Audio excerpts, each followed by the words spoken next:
How's it going, everyone? This is DJ. Got a quick video for you guys today. I had a lot of people ask me how to change the location on the weather widget over here in Diggz Xenon free. So all you gotta do is go to the weather settings down here and click on that. Go down to location 1, click on there.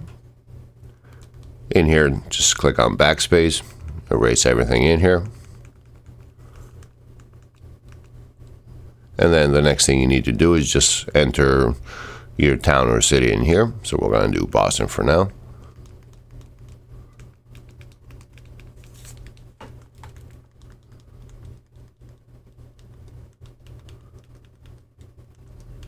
And then we're going to click on done. You don't need to enter the zip code or anything. You're going to get this list right here. And then find your town or city and just click on it. And then scroll down and click on OK.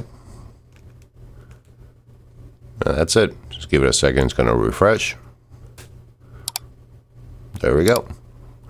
And that's how you change the location. Alright, if you guys have any questions, please leave it in the comment section below, and I'll answer everybody's question as soon as possible.